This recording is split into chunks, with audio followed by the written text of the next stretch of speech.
मैं सच्ची कहानियाँ सुनाना पसंद करता हूँ, झूठ बोलने से बचता हूँ। मैं आपको 3-4 छोटी छोटी कहानियाँ सुना रहा हूँ। ये सारी कहानियाँ सच्ची हैं, 1-1% सच्ची हैं, पर मैं किसी का नाम नहीं लूँगा। जिनकी कहानी है उनका नाम नहीं लूँगा, उनकी प्राइवेसी का मामला है। पर हाँ, सच्ची कहानियाँ हैं। अच्छी बात है कि इन कहानियों के किरदार हम लोग नहीं बने, ईश्वर करे हम कभी ना बने, लेकिन कहानियाँ सच्ची हैं। जब मैं दिल्ली आया था 1990 में, मैं हरियाणा के एक शहर से, भिवानी से दिल्ली आया था पढ़ने के लिए। मेरे ड्रीम कॉलेज में हंसराज भी एक था, पर मेरा संयुक्त से मेरा एडमिशन जाकिर हुसैन में हुआ। मेरे अंक ठीक थे, यहाँ हो सकता था, पर मैं तो नई दिल्ली स्टेशन पे उतरा, बाहर निकला, पता लगा वहीं एक कॉलेज है, वहीं एडमिशन ले लिया मैंने।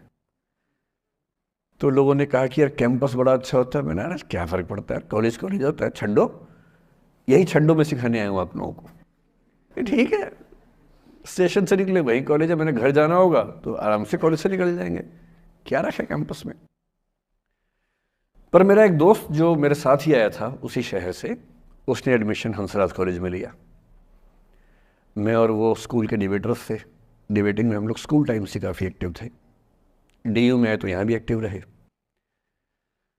डीयू में मैंने करीब 5 साल डिबेटिंग की और मेरा ख्याल है कि लगभग 300-400 डिबेट्स मैंने जीती होंगी डीयू में, कुछ हरी भी होंगी, लेकिन मैंने खूब डिबेट, वो मेरा दरअसल दाना पानी था, रोजी रोटी मेरी वही थी कॉलेज के दिनों में।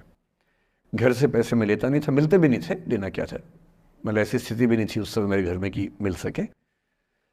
तो डिबेटिंग मेरा रोजगार था, एम्प्लॉयमेंट था मेरा, उससे काम चल जाता था आराम से। उसका भी चल जाता था, वो हंसराज से था, मैं जाकिर हुसैन से था। हम खूब डिबेट्स में मिलते थे। अक्सर ट्रॉफी या तो हम जीतते थे या वो जीतता था, कोई भी जीते रूम पे ही आती थी, क्योंकि हम रूममेट्स थे, एक साथ ही रहते थे। वो मुझसे योग्यताओं के मामले में 21 था, बल्कि अगर वो 21 था तो मैं 15 ही रहा हूँगा या 12 रहा हूँगा, 22 या 21 तो नहीं रहा हूँगा, मुझसे बेहतर था योग्यताओं में, बड़ा अच्छा व्यक्ति था। ग्रेजुएशन के बाद मैंने एमए हिंदी साहित्य में एडमिशन लिया, जबकि बीए ऑनर्स हिस्ट्री में किया था मैंने। उसने तय किया कि वो कुछ और करेगा, प्रोफेशनल कोर्स करेगा, नौकरी करेगा, तो वो चला गया दिल्ली से। मैं दिल्ली में रहा। फिर मैं एमए के बाद तैयारी करने लगा यूपीएससी की। तब तक मैं यूजीसी जेआरएफ कर चुका था। पहला अटेम्प्ट दिया, प्रीलिम्स हो गया। मेंस मेरा 96 के मेंस की बात कर रहा हूँ, मेंस शुरू होने वाला था, 2 दिन रह गए थे। करीब 10 दिन पहले वो मेरे पास आया हुआ था दिल्ली में, मिलजुल के अच्छे से बात करके गया था। उन दिनों उसका एक प्रेम संबंध कहीं हमारी ही एक मित्र के साथ चल रहा था। हम सब दोस्त थे, तो उनमें से 2 लोगों का आपस में का अफेयर था। मुझे नहीं पता क्या हुआ, लेकिन मेरे मेन एग्ज़ाम से 2 दिन पहले रात को 12 बजे एक फ़ोन आया और ये बताया गया कि मेरे दोस्त ने फंदा लगा के अपनी जीवन लीला समाप्त कर ली है। वो दिल्ली से दूर था कहीं, और जिस व्यक्ति के बारे में मेरी राय ये थी कि उतना जीवट वाला व्यक्ति कोई हो नहीं सकता, जो ज़िंदगी से हार सकता ही नहीं, जिसके होने से कई लोग हमेशा जीता हुआ महसूस करते हैं, वो चुपचाप एक बंद कमरे में ज़िंदगी से हार गया। मैं आज तक नहीं समझ पाया कि ऐसा कैसे हुआ। बाद में टटोला, उसके पेरेंट्स से बात हुई, भाई से बात हुई, उन्होंने उसकी याद में एक सोशल वर्क शुरू किया ताकि किसी और बच्चे को ऐसा ना करना पड़े। तो जो हल्का हल्का अनुमान हुआ वो है कि शायद कुछ ऐसा था रिलेशनशिप में जो नहीं संभल पाया था, और रिश्ता टूट ना जाए इसका दबाव बहुत ज़्यादा था, और वो दबाव झेल नहीं पाया। इस उम्र में ऐसा फेज़ आता है, कई बार आता है। ये एक कहानी है, हंसराज कॉलेज से ही जुड़ी है, इसलिए मैंने सोचा कि वहीं से बात शुरू करूँ। नाम जैसा कि मैंने कहा मैं नहीं बताऊंगा, तो नाम बताने का मतलब भी नहीं। और वो जिसकी मैं कहानी सुना रहा हूँ, आप लोगों के जन्म से पहले की बात है। आप तो सब 21वीं सदी वाले बच्चे होंगे ना, जेन ज़ी होंगे आप सब लोग, तो ये तो बहुत पुरानी बात है। एक दूसरी कहानी सुनाता हूँ। मैं आपको 2-3 कहानियाँ सुनाऊंगा, फिर उन सबका सार निकाल लेंगे एक साथ हम लोग। दूसरी कहानी ये है कि जब मेरा सिलेक्शन हो गया 97 में, 96 अटेम्प्ट में पहली बार में मेरा सिलेक्शन हो गया था, मैं एक्सटेंशन लेके तैयारी कर रहा था और डीयू में मैं पढ़ा भी रहा था उस समय। तब मैं शायद डीएवी कॉलेज में था या अग्रसेन को, मैं 2 जगह पढ़ाया डीयू में, तो उनमें से किसी कॉलेज में पढ़ा रहा था उस समय में। तो उस समय एक लाइब्रेरी है कैंपस में ही, सेंट्रल रेफरेंस लाइब्रेरी, आप जानते होंगे, CRL बोलते हैं, जो विवेकानंद जी की स्टैचू है उसके सामने ही वो लाइब्रेरी है। उस लाइब्रेरी में नीचे सब बैठ के पढ़ते हैं और टॉप फ्लोर पे रिसर्च फ्लोर है जहाँ MPhil PhD वाले बच्चे पढ़ते हैं। मैं उस समय शायद PhD कर रहा था या MPhil खत्म हुई थी, वहीं बैठता था, पढ़ता था रोज़। कई दोस्त पढ़ते थे हम लोग वहाँ। हम सुबह 8 बजे लाइब्रेरी खुलते ही वहाँ घुसते थे, रात को 1 बजे निकलते थे लाइब्रेरी बंद होने के समय। तो वहाँ एक छत थी, छत पे छोटी सी कैंटीन थी जहाँ हम लोग जब जब बोर होते थे दिन में 3-4 बार जाके चाय पीते थे। चाय पी ली, बिस्किट खा लिया, थोड़ी गप्पे मार ली, वो सब वहाँ करते थे। तो वहाँ मेरे बहुत सारे दोस्त थे, उनमें से कई लोग अब बहुत सीनियर सिविल सर्वेंट्स हैं, कुछ लोग प्रोफेसर्स हैं डीयू में। 2 बच्चे थे मुझसे जूनियर, 3-4 साल जूनियर थे, बड़े प्यारे बच्चे थे। मुझे उस समय तक पढ़ाई लिखाई का शौक अच्छा खासा हो गया था, तो वो रोज़ मेरे साथ बैठते थे केवल बात करने के लिए, किसी मुद्दे पर बहस करनी है तो बहस होती थी, समझते थे। फिर मुझे पता लगा कि वो दोनों रिलेशनशिप में हैं, रिश्ते में हैं, दोनों ने शादी भी कर ली। उनकी योजना डीयू में पढ़ाने की थी या सिविल सर्विस की भी थी, शायद पता नहीं। मेरा इंटरेक्शन बहुत ज़्यादा उसके बाद रहा नहीं उनसे, क्योंकि मैं सर्विस में चला गया था। इतने जिज्ञासु बच्चे थे दोनों, इतने जिज्ञासु कि उनसे मिलकर तबीयत खुश हो जाती थी, कि हर चीज़ जानने का मन करता था उनका, हर विषय पढ़ने का मन करता था। एकदम जीवन से भरे हुए बच्चे, आंखों में चमक ऐसे। फिर दोनों की शादी हुई तो मैं शादी में जा नहीं पाया, क्योंकि मेरा रिश्ता सिर्फ लाइब्रेरी में 1 घंटा गप मारने वाला था, उससे ज़्यादा था नहीं रिश्ता उनके साथ। फिर सुनता रहता था कि मैं सब बढ़िया चल रहे, पढ़ाई कर रहे हैं, तैयारी कर रहे हैं। इंटरकास्ट मैरिज की उन लोगों ने, खूब हंगामा हुआ, दोनों घर में तलवारें खिंच गई, किसी तरह से तलवारें संभाली गई, मैनेज हुआ, दोनों साथ रहने लगे। और फिर 3-4 साल के बाद एक दिन मैंने खबर सुनी कि उस बच्ची ने फंदा लगा के जीवन लीला समाप्त कर ली। ये बात भी दिल्ली विश्वविद्यालय की है, उस दौर के सब लोग इस कहानी को जानते हैं। मेरे ख्याल से ये दोनों कहानियाँ आपके प्रिंसिपल मैडम जानती होंगी, नहीं ध्यान कर पाएंगे तो मैं उनको जैसे नाम बोलूँगा अकेले में वो तुरंत समझ जाएंगे मैं किसकी बात कर रहा हूँ। मैं आज तक नहीं समझ पाया कि ऐसा क्या हुआ होगा। तो बाद में अनुमान जो हुआ वो ये, इंटरकास्ट मैरिज, परिवार का दबाव, समाज का दबाव, आपस के दबाव, टॉक्सिक रिलेशनशिप, अंत में उस दबाव को न झेल पाना और जीवन समाप्त कर देना, ये हुआ। ये 2 घटनाएं हैं। एक तीसरी घटना ये है कि दिल्ली में आज से 25 साल पहले घटना घटी। आप लोग तब बस पैदा हुए होंगे, घुटनों में चल रहे होंगे, या उससे 5-7 साल पहले की बात रही होगी। ये घटना दिल्ली के सब सीनियर लोग जानते हैं, जिनकी उम्र 35-40 साल है वो सब जानते हैं इस घटना को। मोबाइल फ़ोन में वीडियो नया नया आया था उस समय, अब तो आपके हर फ़ोन में वीडियो है, अब तो सामने भी है, ताकि आप वैसा वाला मुंह बना के सेल्फी खिंचवा सके। पाउट बोलते हैं ना, मैं उसको देसी भाषा में सूअर जैसा मुंह बोलता हूँ, और वैसा ही बनता भी है, क्यूट क्यूट सा सूअर जैसा मुंह बना के लोग सेल्फी खिंचवाते हैं, उसको बोलते हैं पाउट। तब तो कैमरा फ़ोन में पहली बार आया था, तब लोग अभ्यस्त नहीं थे। अब जैसे आप लोग कितने अभ्यस्त होंगे, हम भी होने लग गए अब तो। अब हम किसी से बात करते हैं तो हम ये एज्यूम करके चलते हैं कि उसने फ़ोन में कुछ ना कुछ ऑन कर रखा होगा, या तो आवाज़ रिकॉर्ड करेगा या वीडियो बनाएगा। तुम कितने केयरफुल होकर बोलते हैं, कितने कॉन्शियस रहते हैं। और सर्विलांस सोसाइटी की सबसे बुरी बात यह है कि हम हमेशा चौकन्ने रहते हैं, हम सहज हो ही नहीं पाते। सहज रूप से 2 लोग बात कर लें, हो ही नहीं पाता। तो मैं तो अपने ऑफिस में कई बार ऐसा करता हूँ, जब हम 3-4 लोग बैठते हैं इनफॉर्मल बातचीत के लिए, हम सब अपना अपना फ़ोन कमरे के बाहर छोड़ के आ जाते हैं, फिर 2 घंटे बात करते हैं, इस भय से मुक्त होके कि कहीं कोई रिकॉर्ड तो नहीं कर रहा। ये हालत है आज की। उस ज़माने में तो फ़ोन थे। मोबाइल फ़ोन आया था भारत में लगभग 1995 के आसपास पहली बार। बड़ा महंगा था, 16 रुपये प्रति मिनट इनकमिंग, 16 रुपये प्रति मिनट आउटगोइंग, ये रेट से उस समय। और फ़ोन वो थे जिनसे आप कील भी ठोक सकते हैं, वैसे वाले फ़ोन थे, बटन वाले फ़ोन थे। नोकिया एक कंपनी थी, उसके फ़ोन हुआ करते थे। उसके 4-5 साल के बाद क्या हुआ, पहली बार किसी कंपनी ने फ़ोन में कैमरा लगा दिया। ये बात उस समय के लोग नहीं समझते थे। जब भी नई तकनीक आती है उसको समझने में टाइम लगता है। जो पहले समझते हैं फ़ायदा उठा लेते हैं, जो थोड़ा लेट समझते हैं वो उसका नुकसान उठाते हैं। उस समय दिल्ली के एक प्रसिद्ध स्कूल में 11वीं-12वीं क्लास के 2 बच्चों में आपस में कोई रिलेशनशिप रही होगी। वो दोनों किसी ऐसी सिचुएशन में थे जो सिचुएशन बहुत ही प्राइवेट किस्म की थी, बहुत निजी किस्म की थी, जिसको पब्लिक नहीं कर सकते। कुछ फिजिकल रिलेशनशिप जैसा मामला था।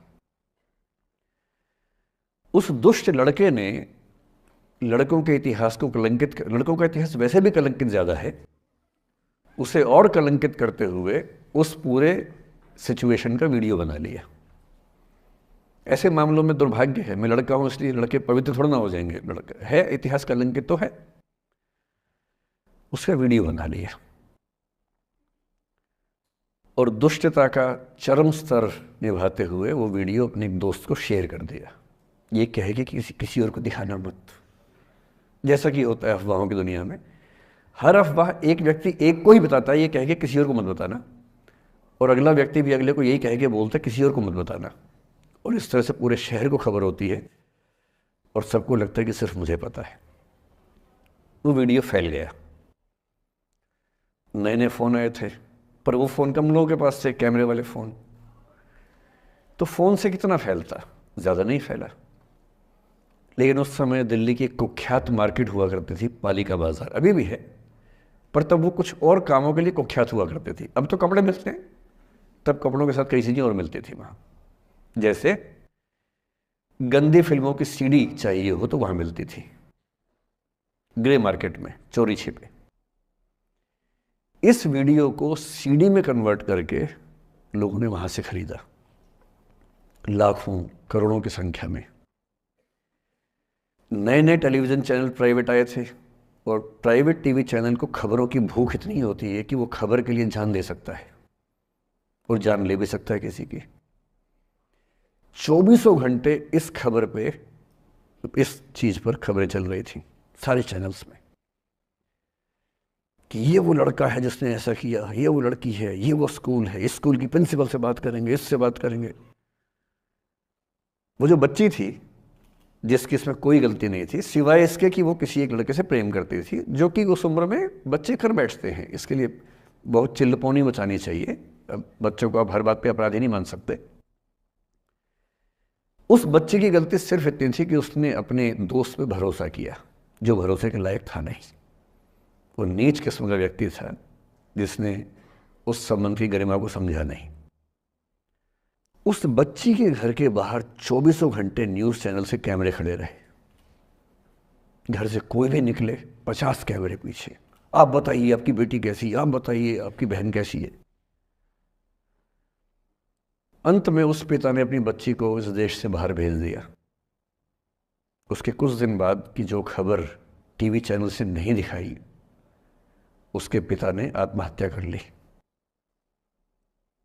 ये तीसरा इंसिडेंस है। ये सारी खबरें सच्ची बता रहा हूं मैं, इनमें से एक भी झूठ नहीं है।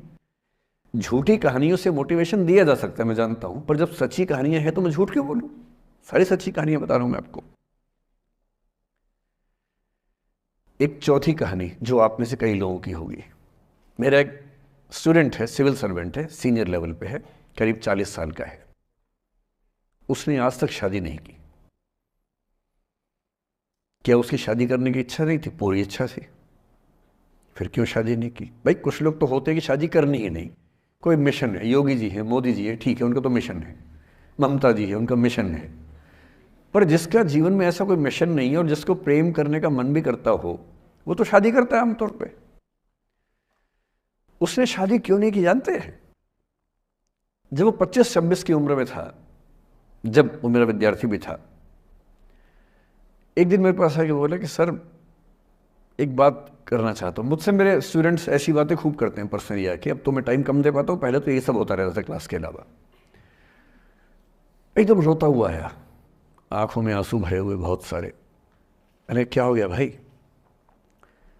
तो फिर उसने किसी का नाम बताया कि सर वो भी मेरी स्टूडेंट थी, कि सर उसके साथ रिलेशनशिप थी, उसने धोखा दिया है मुझे। अच्छा, धोखा देने वाली कहानियाँ मुझे बहुत अपील नहीं करती। मेरा मानना है कि दोनों पक्षों की गलतियाँ होती हैं। आप केवल अपने पर्सपेक्टिव से सोच सोच के धोखा करते रहते हैं, ऐसा थोड़ा ना होता है भाई। कुछ तो मजबूरियाँ रही होंगी, कोई यूं ही बेवफा नहीं होता, कुछ तो वजह होगी ना। आप थोड़ा उसकी वजह, उसका भी तो, उसकी कहानी भी तो सुनिए। और मैं जब जब दोनों कहानियाँ सुनता हूँ मुझे लगता है कि मामला ग्रे है। आप किसी एक पे उंगली उठा ही नहीं सकते कि इसने ऐसा किया। दोनों की गलतियाँ होती हैं, ऐसा थोड़ा कि एक की होती है। बहरहाल इन भाई साहब को ऐसा लगा कि धोखा हो गया उनके साथ। तो मैंने कहा चलो कोई बात नहीं यार, हो गया तो हो गया, तू नहीं कोई और सही, ऐसा क्या है। इतनी बड़ी दुनिया है, 8 अरब की आबादी अब है, उस समय भी 6-7 अरब तो थी। मैंने कहा 3.5 अरब 350 करोड़ में कोई तो होगी तुम्हारे लिए, ऐसा क्या है, कोई और देखेंगे। पर वो थोड़ा ज़्यादा सेंटिमेंटल था उस समय। धीरे धीरे पता नहीं उसके मन में क्या बैठ गया, उसके मन में ये बैठा कि दुनिया की सारी लड़कियां धोखेबाज होती हैं। ऐसे मूर्खों की कमी नहीं है दुनिया में, ऐसे बहुत मूर्ख हैं। दर्शन की दुनिया में इसे अवैध सामान्यीकरण कहते हैं, इलिसिट जनरलाइजेशन। इसका मतलब बहुत छोटे सैंपल के बेस पे ये समझ लेना कि ये थियरी पूरे ब्रह्मांड पर लागू होती है। एक लड़की ने धोखा दिया, मान लीजिए धोखा दिया, धोखा इसने दिया कि उसने दिया कि किसी ने दिया, जो भी कहानी हो, एक सैंपल से ये मान लेना कि सब ऐसे होते हैं। और उसके बाद से उसने कम से कम 10 बार कोशिश की, 10 लोगों से मिला, बातचीत की शादी के लिए। डेटिंग तो क्या करेगा 40 की उम्र में, लेकिन हाँ बातचीत करके देखा कि शायद रुचियाँ मिल जाएं, स्वभाव मिल जाए तो शादी के बारे में सोचें। हर बार 3-4-5 मीटिंग के बाद वापस हट जाता है। अब तो मैंने पूछना बंद कर दिया है। जब तक मैं पूछता था, बोलता था कि सर 3-4 मीटिंग के बाद लगता है कि ये भी वैसी ही है। मैंने कहा भूल जाओ भाई, उससे भूल जाओ, बात खत्म हो गई। उसके बच्चे घूम रहे हैं आजकल स्कूल में, अब तुम कम से कम शादी तो कर लो।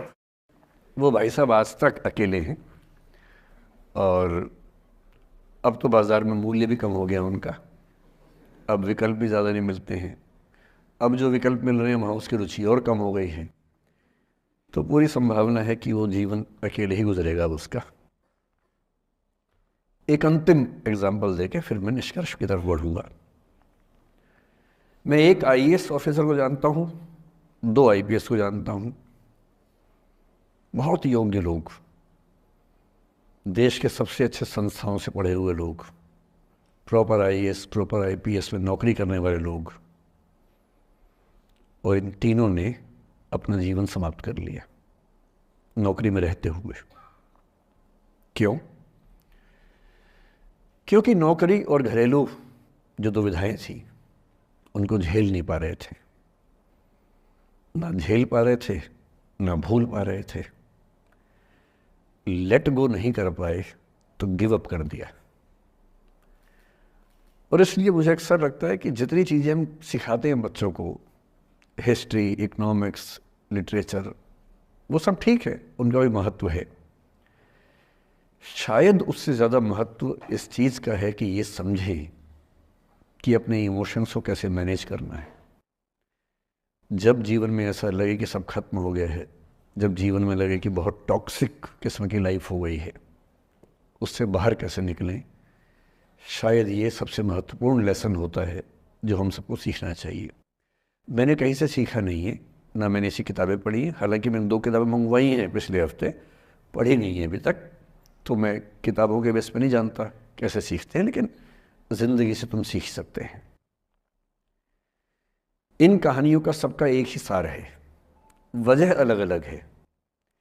एक व्यक्ति ने इसलिए अपना जीवन समाप्त किया कि वो रिश्ता उसके हाथ से छूट रहा था। एक ने इसलिए जीवन समाप्त किया कि रिश्ता बन गया था पर समाज के दबाव, घर के दबाव मैनेज नहीं कर पाए। एक ने ज़िंदगी भर शादी नहीं की सिर्फ इसलिए कि वो पुरानी यादों को भूल नहीं पाया। अरे एक बार गलती हो गई तो हो गई, आगे तो संभावना जीवन में है भाई, क्यों इतना हावी रखने उसी दिमाग के ऊपर। कुछ लोग देश की सबसे अच्छी नौकरी में होकर हर पैमाने पर सफलता की हर कसौटी पर खरा उतरने के बाद जीवन नहीं बचा पाए, क्योंकि दूसरों की नज़र में आप बहुत सफल हो जाए, अपनी नज़र में शून्य हो, तो फिर जीवन कैसे बने, जीवन कैसे बचे। इन सारी कहानियों का मूल भाव एक ही है, अगर आप खुद को हैंडल नहीं कर सकते तो दुनिया को क्या हैंडल करेंगे। दुनिया को हैंडल करने से पहले खुद को हैंडल करना सीखना पड़ता है, और उसका सबसे आसान जो रामबाण उपाय है उसको बोलते हैं द आर्ट ऑफ लेटिंग गो, जाने दो। वो अफसाना जिसे अंजाम तक लाना ना हो मुमकिन, उसे एक खूबसूरत मोड़ देकर छोड़ना अच्छा। साहिर ने लिखा,